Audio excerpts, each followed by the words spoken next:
Matt Damon has this one trick for telling unforgettable stories. And once you see it, you want to use it every single time. The craziest thing I've ever seen, without a doubt, though, is a soccer game in Argentina. My wife's from Argentina. We went to spend Christmas there about 11, 12 years ago. Her family's team, Boca Juniors, which is a very popular team in Buenos Aires, is in this final. And I say to my uncle, well, to her uncle, you know, hey, can we go to this game? And he gets this very serious look on his face, and he's like, we can go, he says in Spanish. We can go. He goes, no women, no children. I was like, what? Like, I thought, you know, I was gonna take the kids and we were gonna go to Go to the game, yeah. Well, I saw why when we went, because we had to get through, I think, 3 police barricades. There was temporary fencing with barbed wire put up. I mean, it was just absolute madness, and police with riot gear outside. And if this is the field, people were sitting here and people were sitting here, kind of like as if in the 2 end zones, what would be end zones of our football. And there was nobody sitting in the best seats, right? Because that was the distance that people could throw things and hit each other. Did you catch it? He didn't just tell you that he went to a soccer game. He made you need to know what happened next. Every single detail raised a question in your mind. And that's not an accident. That's a storytelling technique called open loop. And once you understand how it works, you'll never tell a flat story again. Now, here's the simplest way to understand it. Your brain is like a completion machine.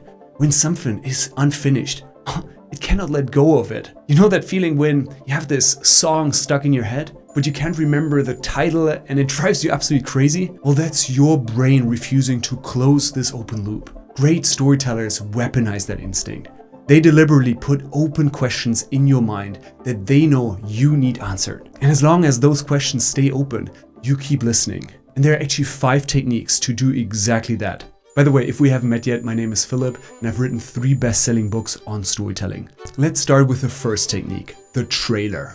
Every great movie starts with a trailer. Like, not the full story, just enough to make you think, oh wow, I gotta see this. The best storytellers do something similar. Before they tell you the story, they sell the story in 1 sentence. Now, listen to what Matt Damon says before he shares a single detail. He says, the craziest thing I've ever seen, without a doubt, was a soccer game in Argentina. 1 sentence, but now your brain is already thinking, whoa, what made this the craziest thing? What happened in Argentina? You're hooked before the story has even started. So try it before going into your next story and say something like, last week something happened that completely changed how I think about leadership. Or, I once made a mistake in front of 200 people and it still gives me nightmares today. 1 sentence that makes your listeners lean in. And once you've created that first open loop, it's time to open a second and even more powerful loop. Second technique, your mission. Here's a question most storytellers never answer. What did you want? Like, not what happened, but what were you hoping for? What were you desperate to get? Now, Matt Damon wanted to go to the game. Simple, right? But the moment that he states that goal, something happens in your brain and you start rooting for him. You start to wonder, hey, does he reach his goal? Is he gonna get to the game? And you can do the same. I really wanted to finish that marathon. I wanted to show my kids that anything is possible. Or my goal was to make it through the first 6 months of that new job so that they actually can't kick me out of the country. Now we need to know if you've made it. Early on in your story, tell us what you wanted. Make us root for you. Make us wonder whether you reached that goal. But then once you've shared that goal, well, you need to make sure that you sprinkle in the next technique. Third technique, the curiosity gap. In the 1920s, a psychologist named Bloomer Zygarnik discovered something pretty strange. Waiters could remember every single detail of an unpaid order. But the moment the bill was paid, well, they forgot everything instantly. Her conclusion was simple but mind-blowing. Our brains don't let go of unfinished things. We are literally wired to fixate on what's incomplete. And great storytellers weaponize that instinct. They never give you everything at once. They just give you enough to open a question, but then they make you wait for the answer. What does Matt Damon do to create those gaps? Well, first, his uncle's serious face. You're wondering, like, why is he so serious? What does he know? Then, the police barricades. And you're thinking, what are they trying to keep out of there? Then, the barbed wire at the soccer game. And you're thinking, like, what kind of game is this? What is going to happen there? Then, the empty seats in the best section. And you're just thinking, Why would anyone leave the best seats empty? Now every detail opens another question, and that's the chain of curiosity gaps. And here's the test for every detail in your story. Now ask yourself before you include anything. Now, does this make my listener wonder something? If yes, keep it. If no, cut it. Because details that don't open question are just noise. And noise is what makes people check their phones. But let's now talk about the technique that I use the most to create open loops. Fourth technique, foreshadow the future. Now, tell us what you thought was going to happen. Let us inside of your head. Show us your expectations, your hopes, your fears, even if they're completely wrong. Actually, especially if they're completely wrong. I thought, this is it. This is going to be the best presentation of my life. They'll love it. Someone is going to offer me 50,000 on the spot right for giving this presentation. Now we're on the edge of our seats. Did it go the way you imagined? Or did something fall apart? That gap between expectation and reality is where the tension lives. So before that pivotal moment in your story, tell us what you thought would happen. Alright, on to technique number 5, the delayed payoff. Now, most people rush to the point. They feel that the listener is waiting for the punchline, so they panic and deliver way too fast. Don't.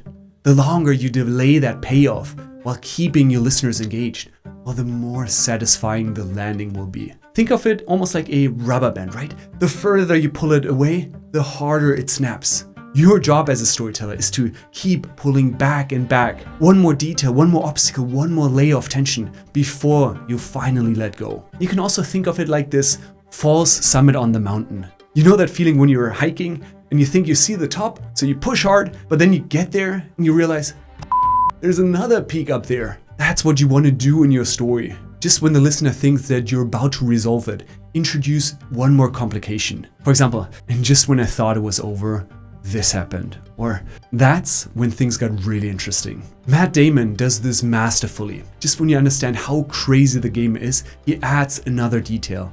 The barbed wire, the riot gear, the empty seats, a bunch of false summits before the final reveal. Pull it back again and then let it snap. Now that you know the 5 techniques, let's see them in action. Watch this short clip from Selma Hayek and see how many open loops you can spot. I called him up and I said, we need to talk.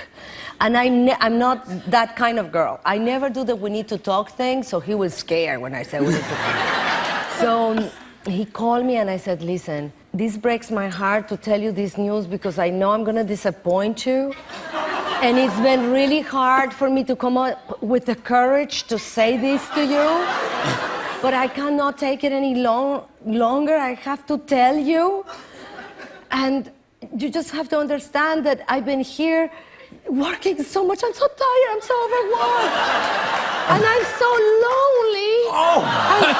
The combination is lethal when you're so lonely and so overworked and you don't think straight. And in this moment of madness, he goes, oh, please don't tell me you picked up another dog.